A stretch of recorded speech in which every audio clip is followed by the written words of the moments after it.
Hey, Natasha here. In this video, we are going to discuss how to determine your pricing.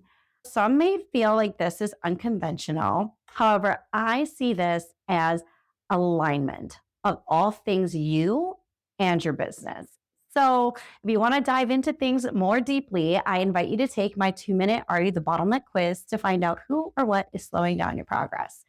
So, no stick figure, but I have here some key pillars that we are going to discuss in this video. When I had my private practice, I had a laundry list, different questions about how to price for any and all of my services. What ended up happening was I kind of went down this rabbit hole. I went down the rabbit hole of comparing. I would call up places. I would be looking things up on different websites, seeing what nearby providers were doing. And even though I did all of those things, I ended up still undervaluing and underpricing myself. And, what I didn't take into account at the time was that this was about me. And I didn't see it from that lens. I really wasn't taking into account not only all of my years of experience, my knowledge, and ultimately what I was bringing to the table, and ultimately the transformation that my clients were going to experience, the progress that they were going to make, ultimately because they were working with me and what they would receive from working with me.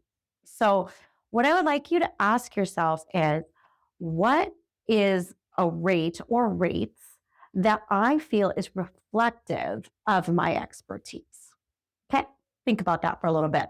And then we're going to dive in. So the first one is comparing. And I've talked about this in a few different ways in earlier videos, but this is essentially it, as we're not comparing. Okay, that is what was my first mistake, was this comparisonitis and trying to gather all this information to be like, oh, am I overcharging? As, oh, but that person is charging this. It was terrible. That was a slippery slope. And what it led to was me not trusting myself and letting all this outside information dictate what I felt I should charge, and what ultimately, which is going to feed into this next one, what I felt my services were worth.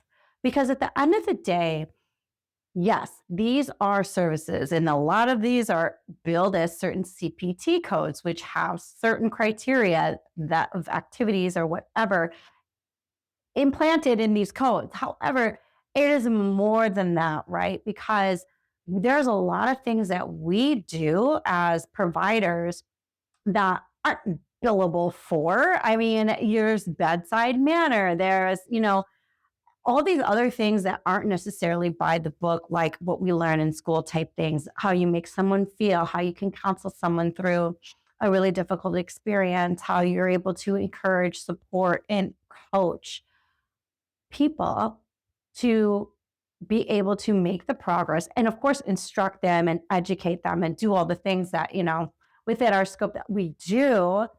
But there's so much more with working. And then when ultimately when someone picks you, they choose you, they select you to be that person that they want to have this journey with, or that they trust to provide X, Y, and Z services. And on some level, they know you, they like you, and they trust you. That goes a long way. And your rate should reflect that. So, not comparing. That is your first mistake. Who cares what anybody else is charging? Because it doesn't matter. It doesn't. And don't even let that. And once you start, going down that rabbit hole, it's kind of hard to come back from, because then that's always playing in the back of your mind. Oh, that's more than so-and-so, or this or that. Just, who cares? Don't even worry about it. So we all bring something different to the table, right? And also it's our methodologies, because I think that truly, to me, kind of encompasses everything that I'm talking about. It is all of the skill-based things and the educational things, but it's like you as a provider, what you bring, your methodology, your approaches. No true providers are the same. Even if they went to the same school, did the same thing, they don't treat the same. They don't approach things the same. They are different people. Got it? Okay. So the next is the self-worth piece. So you need to absolutely detach yourself, your self-worth from your pricing, in the sense that it doesn't dictate who you are as a person. It doesn't dictate what type of provider you are. It doesn't dictate if you have only one paying client right now, or if you've got thousands of paying clients or in your roster that you've treated. It doesn't matter. Your worth is not dictated by what you are pricing. You can always change it. Let me just say that. These are flexible, right? Nothing is set in stone. You always have a choice to change. But this is why I've also mentioned in previous videos, you also want to keep revisiting this frequently, because things do change. Your business will change. You will change. You will feel differently at another point in time about your rates and choose to change them, likely increase them, but change them, right? And as you gain more knowledge or certifications or experience, or you just feel like your current rates are reflective of you as a provider, change them. But they do not reflect your self-worth as a person, as a provider, or anything else. However, when you do set them, you want to look at all of those things, right? What do you bring to the table? Because if you feel like you can't charge an extra, I don't know, we'll use rounder numbers, an extra $100 per session, or add an extra $100 to, say, a package deal that you're selling for private clients or whatever it is. Why is that? There's a level of resistance, a level of fear. Go in and ask yourself, why does that feel scary? Maybe because you've never charged that price before. But what is the deal about fear, right? It's because you haven't yet done something, or, you know, you've never charged that before, or who's going to pay X amount of dollars for me? Like, again, not as your self-worth.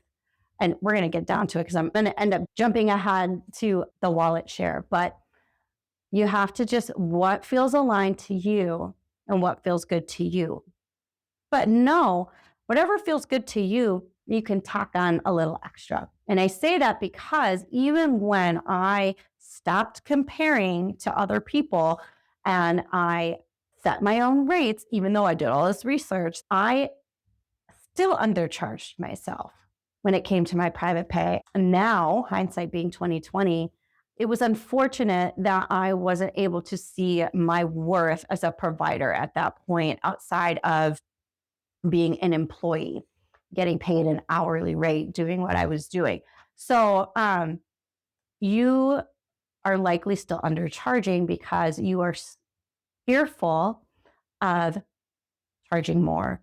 And then you're fearful you're not going to get new clients. So then you undercharge yourself because you'd rather have more clients than be compensated for the amount in which that you deserve, should earn, because of all of the skills, your expertise and knowledge that you bring to the table. Do you see where I'm going with this? So think about that, but charge what you're worth.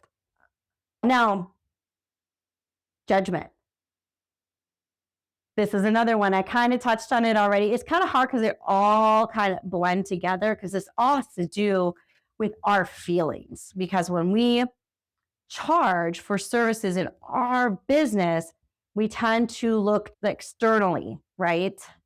We feel fear in our bodies, and then we look around and we see what everyone else is doing, and then we base our actions on what others are doing, or what we see, or what we know of, right?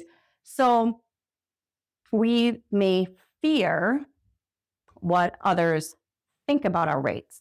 We may fear what they're going to say when we share our new rates. Or say you have current clients and you're increasing your rates, and you have a fear that they're going to go elsewhere. They're no longer wanting to be clients of mine because I'm going to increase my rates. And there's fear. And then there's judgments. And it's our own judgments, and then projected what we perceive as going to be judgments from others, whether they're current clients or new clients. And then it's just that when, like, we're just in fear.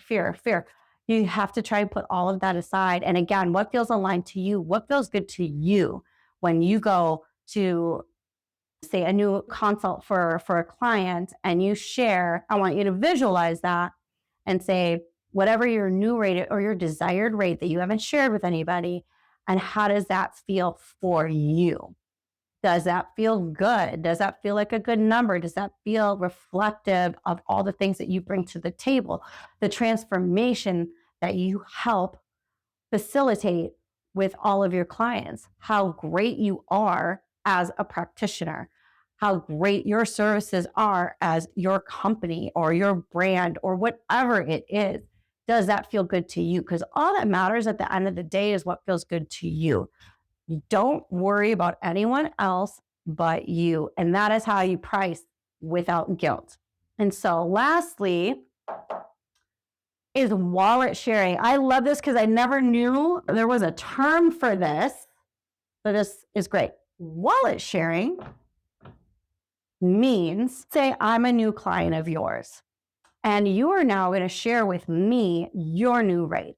And let's just say your new rate is $300. And you're afraid to tell me that your rate is $300 because to you, you think $300 is a lot of money. Okay. I'm sitting over here and I hear $300 and I say, okay, that's it. And you're shocked and like, oh my gosh, like I just thought that I'm sharing this is $300 and this is a lot of money. But you know what? What my $300 being a lot to you is not $300. It's not a lot to me because we don't share the same wallet. You're projecting your wallet, what you think is expensive, onto me. And you can't ever assume that we have the same feelings about money or what our threshold for what we might deem is expensive is what someone else is going to think is expensive. Does that make sense? And I struggled with this for a long time. And, every once in a while, I still catch myself too. So, well, yeah, what I might think is not expensive, the person behind me in line is going to be like, oh my gosh, that is so expensive. You can't assume that because not everybody has had the same lived experiences as you. Not everybody has had the same money experiences as you. And not everybody has the same amount in their bank account as you or makes the same amount of money, right? So you can't assume, you can't share wallets with people. You can't assume that what you think is a certain amount of money is expensive to somebody else. Because now that I'm the first client that you just shared your new rate of $300 and I said, sure, where do I sign? But had you not done that, you would never have known. And if you were too scared to do it, you wouldn't have done it. And therefore, you would still not be using and initiating your new rates. Does that make sense? I hope that makes sense. So we do not compare. We do not attach our self-worth in a negative context to our rates. We do not judge because we aren't caring what anybody else is doing as far as their rates, because all that matters is what your rates are and what feels aligned to you, and then periodically revisiting your rates. And we do not wallet share. That is a high-level overview of how you price your services without guilt. So thanks for being here, and I'll see you in my next video.